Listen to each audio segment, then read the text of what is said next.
Bonjour à toutes et à tous et bienvenue au Cryptos Technical Briefing. Chers amis, bienvenue, nous sommes le mardi 14 mai 2024, semaine décisive pour le cours du Bitcoin, semaine décisive pour le marché crypto dans son ensemble, le marché crypto qui cherche, enfin le cours du Bitcoin, qui cherche à interrompre ce qu'il a commencé le 13 mars dernier. Le 13 mars dernier, vous vous en souvenez toutes et tous, Bitcoin a inscrit un nouveau record historique à 73 700 $. Depuis 2 mois de correction se sont déployés, depuis le 4e halving du cours du Bitcoin a eu lieu, le marché a retracé de manière bien construite d'ailleurs sur le plan technique d'environ 25%. Il tente depuis la session boursière du mercredi 1er mai d'établir un bottom en ayant testé les 56 500 $. Alors une zone de prix qui correspond à des niveaux de retracement et d'extension usuels, habituels pour une sous-vague que je numérote 4 et qui s'inscrit dans la construction technique haussière. Maintenant, tout l'enjeu technique est de savoir est-ce que ce bottom a été fait, est-ce que nous sommes déjà repartis ou manque-t-il un ultime drop, une ultime chasse à la liquidité dans la zone des 48,52 qui était la zone d'arrivée à l'époque de validation des ETF Bitcoin Spot US. Un peu d'air revient sur le marché depuis le début du mois de mai. Le S&P 500 a redémarré, les taux d'intérêt du marché ont un peu droppé, en tout cas ils ont interrompu eux leur phase de vive reprise haussière qui avait commencé en janvier dernier. La liquidité en termes de croissance redevient positive sur le marché. Effectivement, il y a eu quelques statistiques globales macro états-uniennes qui ne concernent pas l'inflation, mais qui sont venues rapprocher de nous la probabilité que la Fed fasse son fameux pivot. Sauf que voilà, chers amis, le juge de paix ultime, c'est l'inflation. Cette semaine, je dis qu'elle est décisive parce que elles le sont toutes à des degrés différents, ça c'est certain, mais cette semaine, elle l'est à un degré élevé parce que sont mises à jour les 2 mesures sur 3 importante que suit la Fed pour mesurer l'inflation aux États-Unis. Et dites-vous bien une chose, pour savoir, en fait, j'avais l'impression de dire, peu importe le cycle monétaire propre à Bitcoin. Alors, par rapport à ce cycle monétaire propre à Bitcoin, rappelez-vous, nous sommes dans le ventre mou. Ce sont des statistiques que je vous ai déjà montrées à plusieurs reprises. Et ça se vérifie. Dans les 3 mois qui suivent le halving, il ne faut pas attendre grand-chose. Au mieux, voilà, le marché baissote ou reste stable. C'est finalement ce qui se passe. C'est finalement ce qui se passe. Le halving a eu lieu il y a environ 3 semaines, 3 semaines, un mois, enfin plutôt 3 semaines. Bon, bref, au final, j'ai envie de dire, peu importe les informations propres à l'écosystème crypto. Le marché a besoin, même Bitcoin a besoin, pour se reconnecter à ses propres fondamentaux, de se libérer d'une contrainte globale macro, en fait, qui concerne toute la bourse, qui concerne même toute l'économie.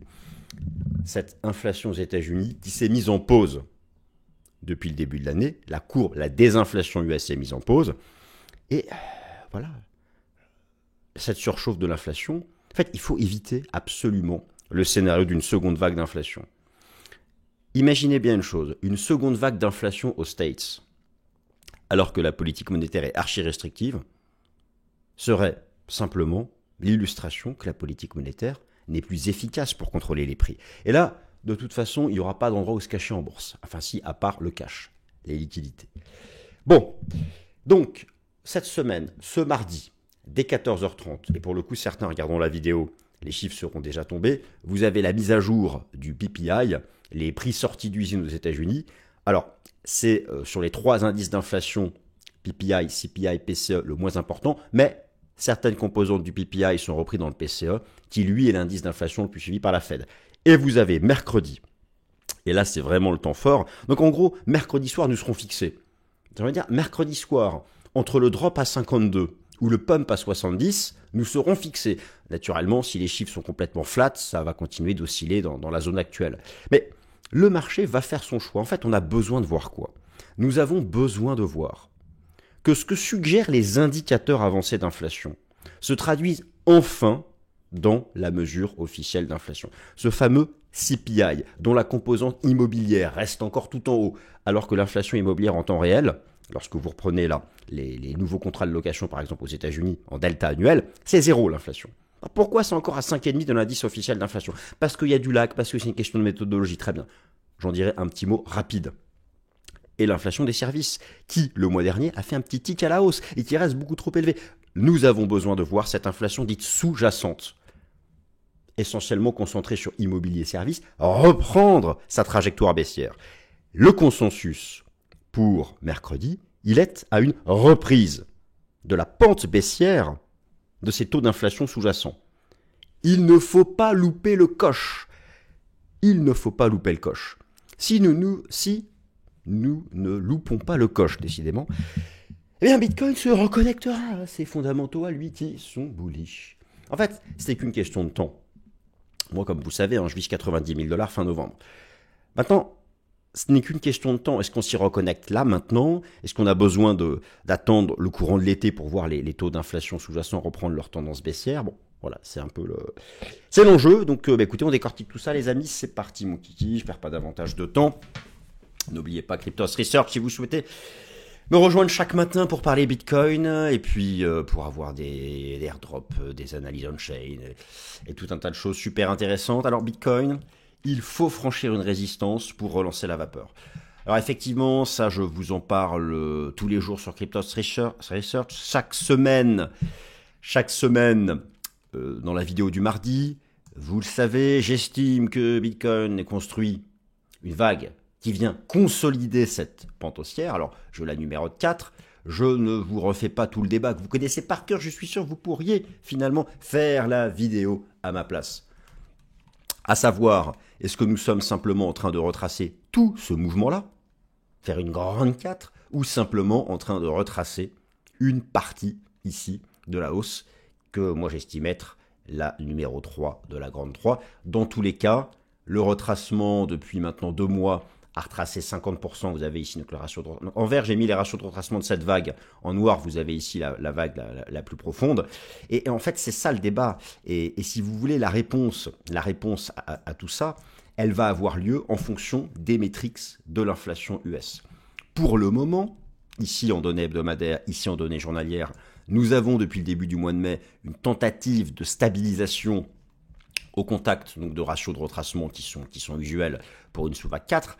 Mais au final, tenir un support c'est bien, franchir une résistance c'est mieux, on a envie d'y croire. Mais voilà, je propose un certain nombre de résistances, et en particulier cette fameuse moyenne mobile à 50 jours. Cette moyenne mobile à 50 jours qui a vraiment un rôle de redémarrage à chaque fois de la tendance depuis le bull market qui a commencé en janvier 2023. Mais regardez par exemple, on va faire quelque chose de sympathique.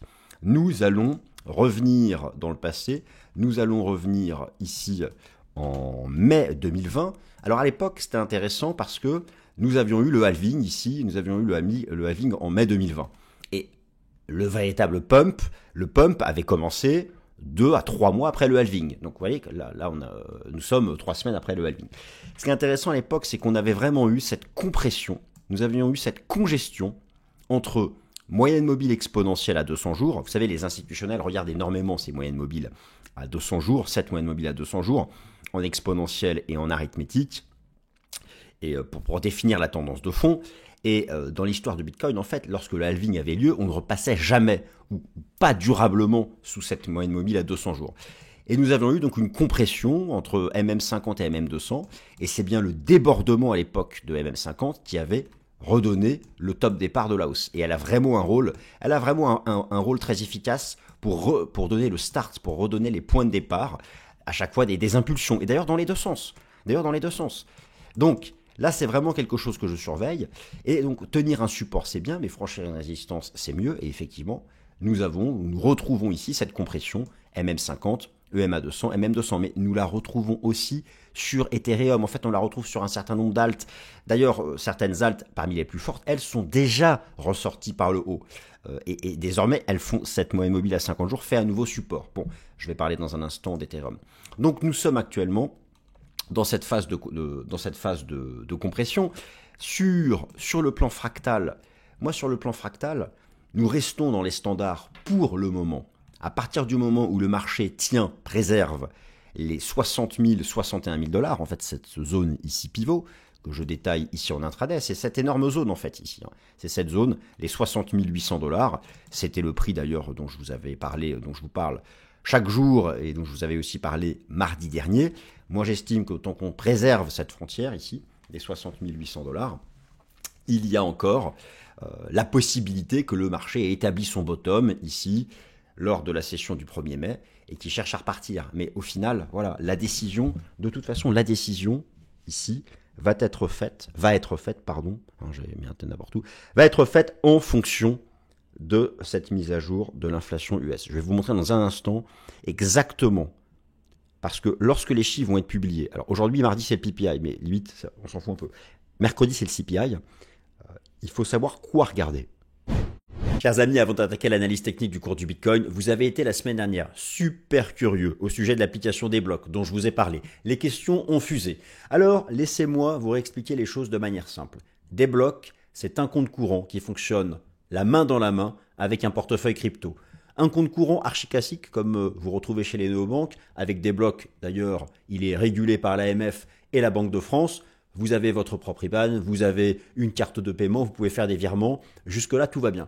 Ce qui fait que l'application des blocs est magnifique, qu'elle est superbe. C'est qu'en une seule application, elle fait le lien entre ce compte courant et un portefeuille crypto. Mais ce portefeuille crypto aussi, il est unique, puisque c'est vous qui le gérez, c'est vos clés privées, c'est vos propres cryptos. Par contre, c'est hyper simple d'utilisation. C'est comme si vous aviez votre portefeuille crypto chez un broker crypto, sauf que là, non, c'est géré uniquement par vous. Vous savez que même des blocs ne peut pas y accéder, et tout ça, c'est grâce à l'architecture MPC. Donc au final, un compte courant et un portefeuille crypto qui fonctionnent la main dans la main pour faire en sorte que vos cryptos et vos plus-values crypto, que je vous souhaite nombreuses dans le cycle aussi à venir, permettent de venir financer une partie de vos dépenses de consommation courante. Le code Cryptost, jetez la description, vous passez la file d'attente et vous recevez une récompense de 10 €. Chers amis, de retour au Cryptost Technical Briefing. Non, parce que c'est complexe l'inflation, enfin complexe. Il y a plus dur dans la vie quand même. Mais il y a plein de composantes. Qu'est-ce qu'il faut regarder? Et puis il y a plusieurs lectures. Taux de croissance annuel, taux de croissance mensuel. Qu'est-ce que je regarde? Qu'est-ce qui compte? Bon, je vais vous montrer ça. Donc voilà, nous sommes ici pour l'instant toujours en tentative de croire que nous avons eu ici. Alors, la pattern, d'un point de vue fractal, nous avons une pattern complète, alors qu'il soit peut-être un zigzag ou une espèce de flat un peu surétendu. Dans tous les cas, il y a une pattern qui dure 2 mois. Ça fait un schéma classique après un mât haussier de phase de transition latérale avant de repartir. Maintenant, voilà, dites-vous bien que qu'est-ce qui peut nous ramener avec violence sur les 48-52 cas? Qu'est-ce qui peut nous ramener ici, par exemple, sur ces moyennes mobiles à 200 jours, que le marché les travaille? Là, ce serait le scénario d'une réaccélération de l'inflation, et c'est absolument ça qu'il faut éviter.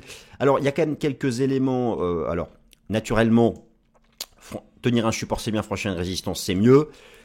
Ici, je vous montre quelques résistances chartistes. Je vous ai montré des résistances de moyenne mobile, des résistances chartistes. Certains voient même ici une épaule tête-épaule inversée. Moi, je vois rien. Vous pouvez aussi y ajouter les enseignements du système Ichimoku, avoir la capacité de redépasser Kijun, avoir la capacité de redépasser le nuage. C'est le même topo sur la capitalisation boursière totale crypto. Enfin voilà, ça, sur les indicateurs de momentum, être capable de redépasser le niveau des 50 sur le RSI journalier, vous voyez bien que ça fait résistance. Tant qu'on est en dessous, le marché. Donc voilà, on tient un support, mais il manque ce dépassement de résistance. Il y a la pattern, il y a quelque chose, il manque maintenant sa résolution. Vous avez ici à nouveau, je vous montre, l'écart relatif à la moyenne mobile à 50 jours. Alors ça fait maintenant quasiment 27-28 jours qu'on est en dessous, mais vous voyez que les redémarrages, c'est lorsqu'on refranchit la ligne de zéro. Refranchir la ligne de zéro, c'est un prix qui redépasse sa moyenne mobile à 50 jours. Nous sommes dans l'attente de ces signaux, et ces signaux, s'ils devaient être donnés, ne le seront que si l'inflation US le permet. Alors, en fait, tout le monde est en attente que vous regardiez les données de funding qui sont dans la neutralité la plus complète, ou même le sentiment du marché, même s'il y a quand même une majorité de short, il y a quand même une phase d'attente. Et désormais, je ne vois pas pourquoi Bitcoin ferait son choix avant d'avoir donc la mise à jour de ces chiffres. Alors, qu'est-ce qu'il va compter? CPI, voici ce qu'il va compter. Voici ce qui va compter. Oui, et puis dernière petite chose, vous avez ici en analyse on-chain, ce qu'on appelle en jaune, ici en orange, le prix réalisé à court terme. c'est-à-dire le prix moyen d'acquisition par les traders court terme. Et en général, enfin historiquement, à chaque fois qu'il y a eu lieu le halving, parfois on fait des micro-incursions en dessous, mais voilà, on s'en éloigne jamais vraiment. Et là, nous sommes dessus. Donc, il y a quand même un certain nombre de choses qui sont liées au cycle du Bitcoin, qui laissent envisager que le marché a réussi à trouver son bottom ici dans cette zone. Mais maintenant, place à l'inflation US. Alors, inflation US, ce qui va compter ce mercredi 14h30. Je vous ai remis ici les mesures du CPI. Donc, vous avez... Alors, lorsque je dis que l'inflation s'est mise en pause, c'est ce que vous avez là.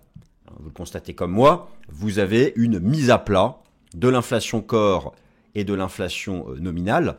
Je vais retirer ici l'inflation normale et mettre l'inflation core, l'inflation sous-jacente. Voilà, on avait une pente baissière, elle s'est mise à plat, elle est à 3,8. Le marché attend, le consensus, c'est que cette inflation core tombe, alors 3,65, 3,7.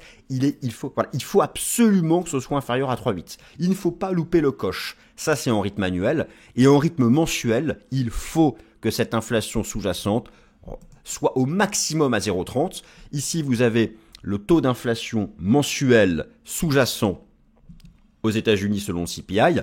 Alors, dans le monde d'avant, ce que je vous ai déjà montré, pour éviter une vague inflationniste, il faut un taux de croissance mensuel de l'inflation sous-jacente compris entre 0 et 0,20, compris donc ici entre 0 et 0,20.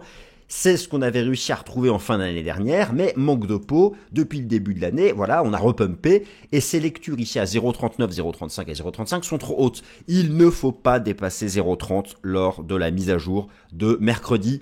C'est donc tout l'enjeu technique, c'est ce qu'il faut suivre, et naturellement, aussi, ce que va regarder le marché, c'est l'inflation des services qui a fait un petit tic à la hausse à 5,2 en février. Il faut que ça retombe, et surtout, l'inflation ici immobilière.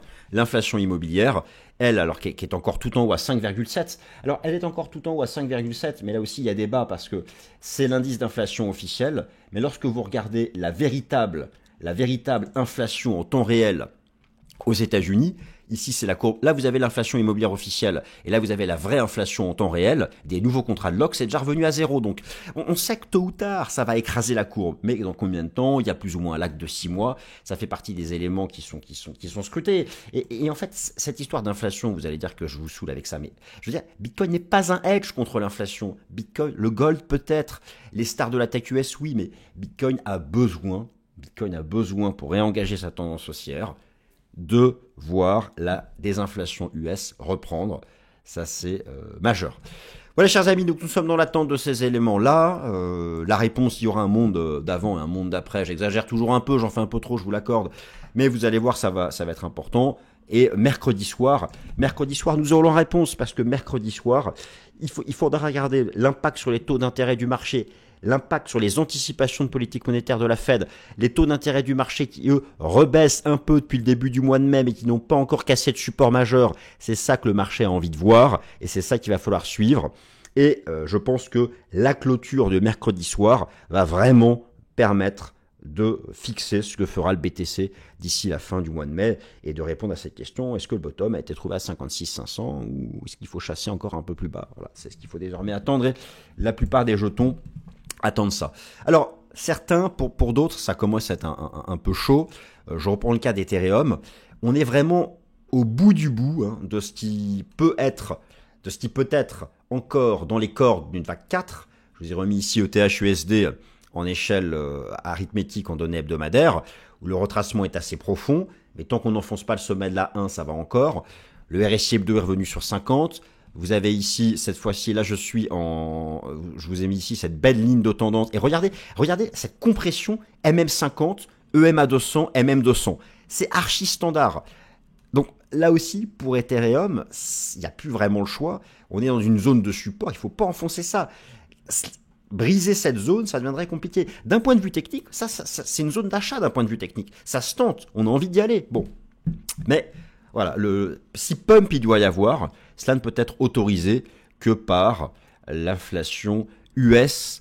Du côté du BNB USD, nous sommes exactement dans ce que je vous ai proposé la semaine dernière, vague 4 archi classique. Triangle classique, figure de continuation de tendance, pattern qu'on observe souvent en vague 4. Là aussi, d'un point de vue purement technique, on a envie d'y croire. Maintenant, pour en sortir par l'eau, il nous faut un peu d'air. Il nous faut un peu d'air. On ne demande pas grand-chose finalement. Moi, je ne demande pas grand-chose. Voilà, 3,8 inflation sous-jacente. On demande du 3,6, du 3,6, du 3,7 et tout le monde sera content. En version mensuelle, on veut un petit 0,3. Un petit 0,25, ce serait super. Et là, tout le monde sera content. Et là, le marché crypto pumpera et validera ses supports. Ce que nous ne voulons pas, mercredi, on veut pas voir du 3,8 ni du 3,9 parce que là, ça va faire mal. Et en mensuel, absolument rien au-dessus de 0,35. Sinon, ce sera vraiment archi compliqué pour la tendance. Court terme, Solana, nous sommes... de la même façon, en fait, toutes les altes majeures sont dans la même construction technique. Nous sommes quand même arrivés sur quasiment le bout du bout de ce qui peut encore être une sous-vague 4. Je vous parlais de la compression sur Bitcoin entre MM50, EMA200, MM200, de la compression sur Ethereum entre MM50, EMA200, MM200, et sur BNB, non, parce que c'est le plus fort. Mais sur Solana, vous retrouvez exactement ici la même compression. Et c'est cette compression dont il faut sortir par le haut une bonne fois pour toutes pour relancer la tendance. Donc le marché partout se met en position d'attente. D'un point de vue technique, on a aussi envie d'y croire. D'un point de vue des indicateurs de momentum qui se sont dégonflés, cette belle divergence haussière en données journalières. Mais voilà, sans franchissement de résistance, ce que l'on voit sur les indicateurs techniques, c'est d'abord l'action des prix. Ici, ce sont des signaux d'alerte, mais c'est l'action des prix qui tranche à la fin. Et un mot sur RNDR, car vous m'en avez parlé. Donc là, alors, elle est bien repartie. Typiquement, elle fait partie de ces elles qui sont plus fortes. Quand je dis plus fortes, vous avez eu le pullback parfait sur, ici, l'ancien record, c'était vraiment propre. Le marché a tenu la zone, c'est reparti. Vous avez eu sur RNDR le range moyenne mobile à 50 jours, EMA 200, MM 200. Nous sommes sortis par l'eau. Je veux dire, pour avoir un scénario comme ça sur Bitcoin, Ethereum ou Solana, il va falloir le coup de pouce de la désinflation US. Donc au-dessus de cette MM50, on y croit sur RNDR. J'ajoute les enseignements du système Ishimoku. Voilà, on a une zone maintenant, une zone support ici entre les 9,50 et les 9,80 qu'il ne faut pas enfoncer pour pouvoir affirmer que le marché a repris sa tendance haussière ici sur RNDR. Et voilà, chers amis, je n'en dirai pas davantage, ça ne sert à rien. Place maintenant à la mise à jour mardi du PPI US, mercredi du CPI et j'espère de tout cœur pouvoir vous retrouver mercredi soir avec de bonnes nouvelles sur le front de l'inflation US. Merci à toutes et à tous, bon courage pour la semaine.